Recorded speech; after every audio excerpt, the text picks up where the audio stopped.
Here's up, you guys. Today I'm going to talk about my 5 worst books of 2020, and I actually didn't really have that many bad books in 2020. So these are basically just the books that I rated either 2-star or 1-star, because I feel like in general I always know if I'm going to like something before I pick it up, and then sometimes I take a risk and it never pays off. Normally, like this 5, to be honest, most of them I knew I wouldn't like from into them, but I thought I'll give them a chance, and I regretted it. So this is my 5 worst books that I've read in 2020, and also if you're thinking, there's still time in 2020, you could still have another bad book, like, no.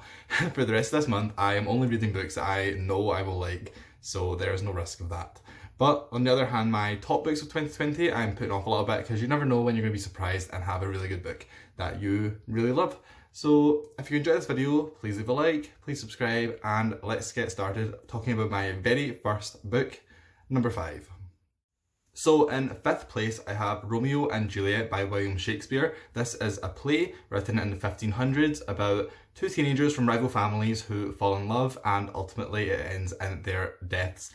I just thought that this book, or this play rather, did not live up to the hype.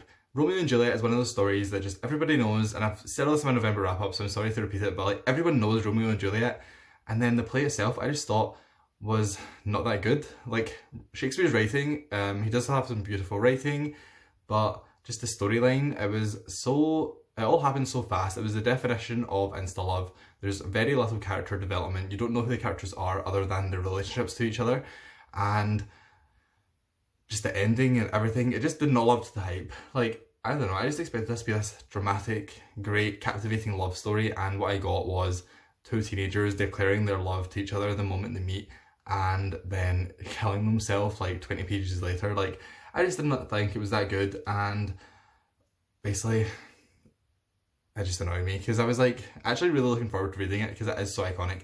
Also, I've already mentioned this as well, but Shakespeare himself did not even invent the story of Romeo and Juliet. It was a poem that was then a novel, and then he turned it into a play. So he lost a point from me. He lost a star for unoriginality when I found that out, because I was just surprised. I really thought that he invented the whole story and the characters, but apparently not. So that's why Romeo and Juliet is my 5th place spot. It wasn't awful, it was just rather disappointing. In 4th place, I have Best Ghost Stories by Charles Dickens, and this one again to me was not even bad, just rather disappointing. It was a collection of short stories that Charles Dickens wrote over his lifetime about ghosts that were just collected together, and I thought this was going to give me like the perfect like spooky Halloween mood, and it did not at all. Most of the stories are like Christmas related. Everyone knows about Christmas Carol, which obviously has ghosts, but most of the stories in this play or in this book were all about ghosts at Christmas. So that one did put me in the spooky mood. And 2, I just didn't think any of the stories were that interesting. There was one called Madman's Manuscript, I believe, and that one was really good. It was like 10 pages and it was really creepy, and then the rest of them were just like not that interesting. I just didn't think they were that well written either, to be honest. I haven't read much Charles Dickens. I love The Great Expectations. I want to read more of him. I own quite a lot of his books, but this just short story collection didn't do it for me. And in general, to be honest, I have to be fair, short stories aren't really my thing anyway, so it was just kind of a lot of things built up together, like the atmosphere not being there, me not really liking short stories, the writing not being the best, just all together made this quite a disappointing book. Again, I don't think it's bad, I don't think the stories are that bad, I just think it was disappointing because I wanted spooky Halloween vibes and I got spooky Christmas vibes that weren't that spooky. But there was that one really good story, A Madman's Manuscript, which I really liked, and it has actual like left an impression on me, so that gives a good point. But yeah, again, repeating myself, but not a bad book, just disappointing.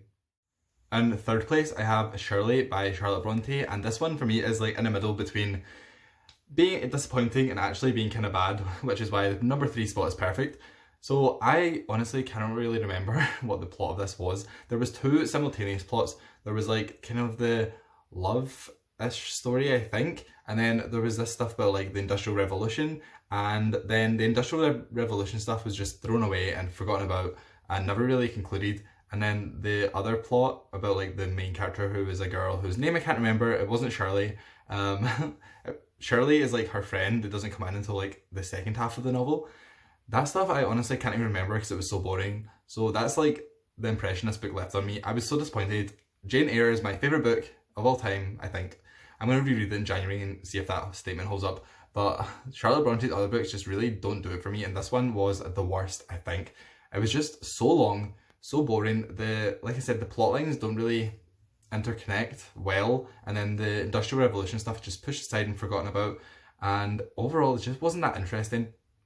Like I've already said, I can't honestly remember what the main plot of it was, and for a book that was like over 500 pages, that's not good. Like I should be able to remember what the plot was. The characters as well, I don't remember any of them apart from the main character. No, she's not even the main character. The titular character, Shirley, she was like the only kind of interesting one because she's like kind of witty, kind of had banter. But other than that, the rest of the book I don't really remember, and it was just disappointing. And I remember wanting to DNF it, but because it was a Charlotte Bronte book, I was like, no, I'll push through, I'll maybe love it, and then I just never did. There was not any point there. I was like, okay, I'm actually enjoying this. I just it was a chore to get through. In the number 2 spot, I have Mrs. Dalloway by Virginia Woolf. So if you watch my November wrap up, I'm sorry to have another repeat, but this book was a DNF for me. It was only 145 pages and I couldn't even get through that. That's how boring it was. I originally DNF'd on page 90, and then a couple of days later I read up to like page 105, and then I just could not bring myself to read the last 40 pages. It's basically just about a woman who is planning a party for that evening, and it's a stream of consciousness, so it goes like kind of through her thoughts and then through other people's thoughts. It kind of feels like it's travelling around the town and you're like going into different people's heads, which sounds like an interesting concept, but the execution was not it. There's no interesting characters, the plot doesn't exist, there's no plot, and there's just nothing to really make you interested in it at all or to keep you reading, in my opinion. Virginia Woolf's writing is actually is good. Like, she has a very beautiful like prose and a very beautiful writing style, but that is not enough to hold me, especially when the stuff that she's writing about, even if her writing is beautiful, is boring. There's just nothing for me to actually stick onto and like keep me reading. Like, I need either an interesting plot or interesting characters. I can read about a kind of basic plot if the characters are grabbing my interest, but this just had nothing for me, really. And I do want to finish the last 40 pages eventually, because it's like only 40 pages, that's nothing, but it was such a struggle, to be honest. I really had to push myself to keep reading. I was falling asleep, like every single time I tried to pick the book up, I would fall asleep after like 2 pages, and that is not a good sign. So yeah, after this, I've already also read To the Lighthouse, but between the two of them, I gave up with Virginia Woolf. I did really want to read Orlando, but I can't bring myself to do it, to be honest. And in first place, my very worst book of 2020 is Rob Roy by Sir Walter Scott. This is a Scottish classic, so I was quite excited to get to it. I was actually really looking forward to it, and this was another DNF for me. So I read the first 100 pages physically, and then I had to switch to an audiobook because I could not read it, it was so boring.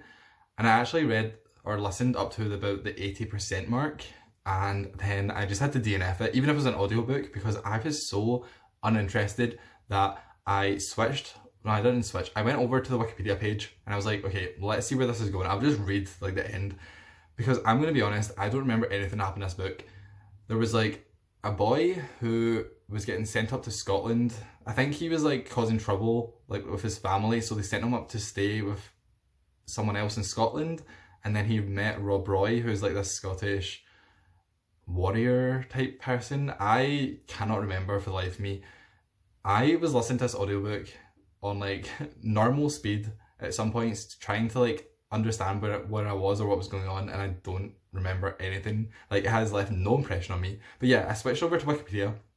I was like, okay, I'm just gonna read like the last ending of the plot summary, and I couldn't even bring myself to read the Wikipedia summary. That's how boring it was. I was reading it and I was like 2 paragraphs in deep, and I was like, I don't care. Like, there's no point in me even pretending to care. So I DNF'd this with probably like 20% left, and it is not even short. It was like a long book and a long audiobook, but like I've said, I just don't remember anything about the plot, anything about the characters.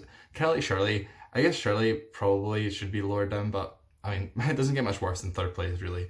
It's like tough competition. But yeah, this book was just awful. to be honest, and I will never read another Walter Scott book, I don't think. Like, I really can't bring myself to even think about it, which is a shame because he is like one of the most famous Scottish like classic authors, but this was just so bad. And those were my 5 worst books of 2020. Honestly, 2020 in general for me has been a really good reading year. I have read at this moment 101 books, and only 5 of those 5 that I've just talked about were rated either 1 star or 2 star. So, you know, it's not a bad year. But those books were just all either disappointing or very boring. And for me, boring is worse than disappointing. So, you know, Rob Roy, I cannot remember a thing. I really honestly wish I could. And I wish I could give you like a little plot summary, but I can't bring myself to look it up because I don't care that much about that book. I'm sorry. If you enjoyed this video, please leave a like, please subscribe, and let me know if you have read any of these and what your thoughts were on them if you have. I feel like nobody's read Rob Roy. I feel like it's kind of a forgotten about classic now, and honestly I can see why, because yeah, I didn't like it. I wish I liked Shirley, and Romeo and Juliet. I really wish I had liked that, but sadly I didn't. So thank you so much for watching, and I will see you in my next video.